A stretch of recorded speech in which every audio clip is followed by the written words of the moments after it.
கர்த்தர் எனக்கு ஆலோசனைகள். கர்த்தருடைய ஊழியக்காரனாக இருப்பதனால் கர்த்தர் எனக்கு ஒரு வார்த்தை கொடுக்கிறார். ஊழியக்காரனாக இருக்கும் பொழுது எந்த காரியத்தை பற்றி பயப்படக்கூடாது, பயந்தால் ஊழியம் செய்ய முடியாது என்று ஒரு ஆலோசனை கொடுத்தார். தேவன் நமக்கு பயமுள்ள ஆவியப்படாமல் பலனும் அன்பும் தெளிந்த புத்தியுள்ள ஆவியப்படுத்துகிறார். ஆனால் ஆவிக்குரிய மனிதனாகிய எலியாவின் காலத்திற்கு போது எலியா அவனோட வாழ்க்கையில் ஒரு போராட்டம் வரும்போது அவன் பயப்படுறான், தன் ஜீவனுக்கு பயப்படுறான். போதும் கர்த்தாவே, என்னை எடுத்துக்கொள்ளும் என்று கர்த்தரிடம் அவன் தன்னுடைய ஜபத்தை ஏறெடுக்கிறான். போதும், நான் வாழ்ந்தது போதும், என் பிதாக்களை போல நான் நல்லவன் கிடையாது, என்னை சீக்கிரமாக எடுத்துக்கொள்ளும் என்று அந்த பயந்த சூழ்நிலையில் அவன் கர்த்தரிடத்தில் முறையிடுகிறான். ஆனால் பயந்தால் ஊழியம் செய்ய முடியாது, அதுதான் என்னுடைய கருத்து. அப்போ எலியா 1 ராஜாக்கள் 19ஆம் அதிகாரம் 10-14 வரைக்கும் வாசிக்கும்போது, அதற்கு அவன் சேனைகள் தேவனாக கர்த்தருக்காக வெகு பக்தி வைராக்கியமாய் இருந்தேன். இஸ்ரேல் புத்திரர் உமது உடன்படிக்கையை தள்ளிவிட்டார்கள், உம்முடைய பலிப்பீடங்களை இடித்து உம்முடைய தீர்க்கதரிசிகளை கொன்று போட்டார்கள். நான் ஒருவர் மாத்திரம் மீதியாயிருக்கிறேன், என் பிராணனையும் வாங்க தேடினார்கள் என்றான்.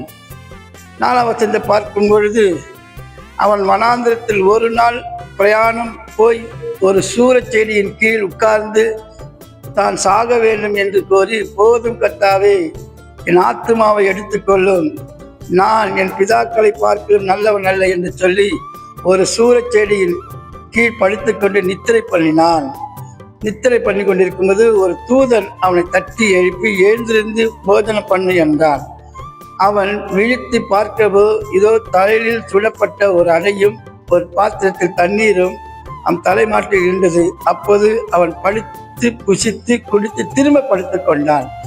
அப்போ உயிருக்கு பயந்து பயந்து பயந்து வாழ்கிறவன், ஆனால் சாப்பாடு கிடைச்ச உடனே, கர்த்தர் அவனுக்கு சாப்பாடு கொடுத்த உடனே, அந்த அப்பம் சாப்பிட்ட உடனே மறுபடியும் என்ன பண்ணான், படுத்து தூங்கினான்.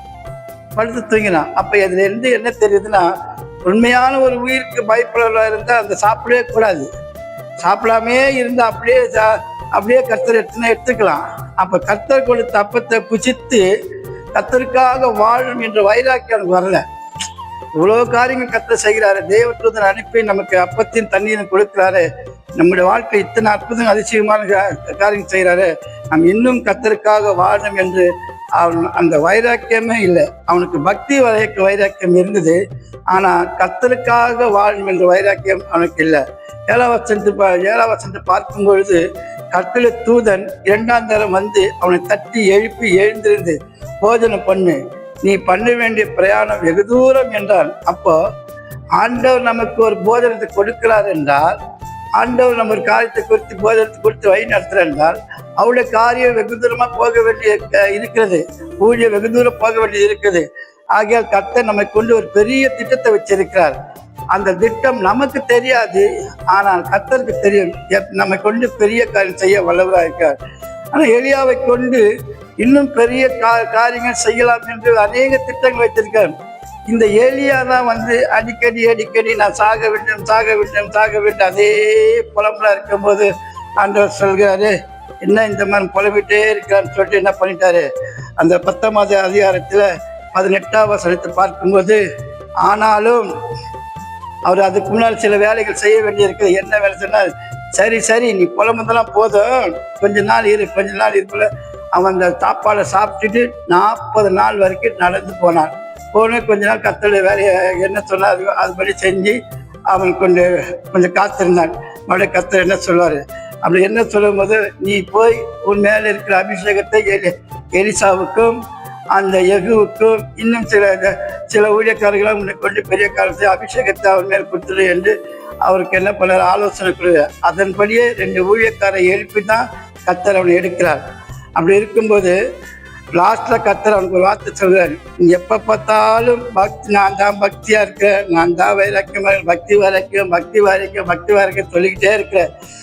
சரி வா, நீ என்கிட்ட எடுத்து சொன்ன உடனே அவருக்கு ஒரு என்ன சொல்றார், ஆனாலும் நீ தான் ஊழியக்காரன் என்று நினைக்காத, உன்னை கூட தான் பெரிய காரியங்கள் செய்யற நினைக்காத, உன்னை போல பாகாலுக்கு முத்தமிடாத, பாகால வணங்காத, பாகாலுடைய பேரை கூட சொல்லாம 7000 பேரை நான் வச்சிருக்கிறேன் இஸ்ரவேலிலே.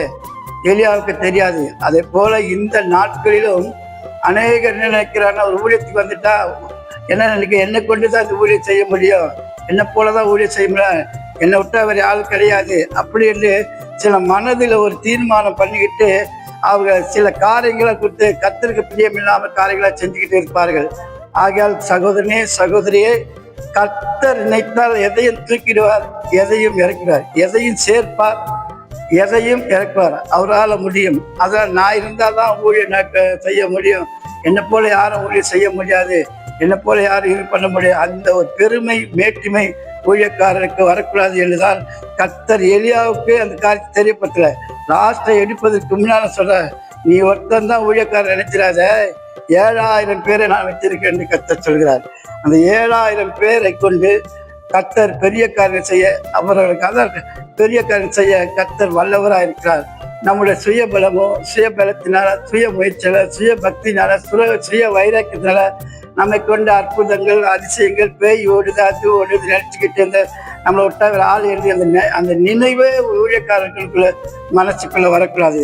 இந்த நாட்களில் நான் பார்க்கும்போது, சில செய்தித்தாளில் பார்க்கும்போது, யூடியூப்ல பார்க்கும்போது, சபையில் அற்புதங்கள் நடந்தால்தான் சபைக்கு போகணும், சபையில் அதிசயமான காரியங்கள் நடந்தால்தான் சபைக்கு போகணும், சபையில் அற்புதம் இல்லை என்றால் அது சபையே அல்ல, அது கிறிஸ்து சபையே இல்லை, அப்படிப்பட்ட சபைக்கு போகாது என்று அநேகர் வஞ்சிக்கிறவர்கள் உபதேசங்களாக போய்கொண்டிருக்கிறார்கள். ஆனாலும் இயேசு கிறிஸ்துவ வாழ்க்கையில பார்க்கும்போது அவர் ரோட்டில் அற்புதம் செய்தார், வீதியில் அற்புதம் செய்தார், சுடுகாட்டில் அற்புதம் செய்தார், ஆலயத்தில் ஏதோ 1-2 தான் இருக்கும், அப்போஸ்தலர்கள் ரோடிலும் வீதியிலும் அற்புதம் செய்தார்கள். இதை பார்க்கும்பொழுது அப்போ யோவான் ஆரம்ப காலத்தில் அவர் ஒரு அற்புதம் செய்யவில்லை, அவர் கடினமான மனம் திரும்பலை குறித்து தான் போதித்தார். ஆனால் அவர் கையில தான் இயேசு கிறிஸ்து ஞானஸ்தானம் எடுத்தார். அப்படியாக இருக்கும்போது அற்புதத்தை கண்டு நாம் இயேசு ஏற்றுக்கொள்ளக்கூடாது, அதிசயத்தை கண்டு இயேசு ஏற்றுக்கொள்ளக்கூடாது.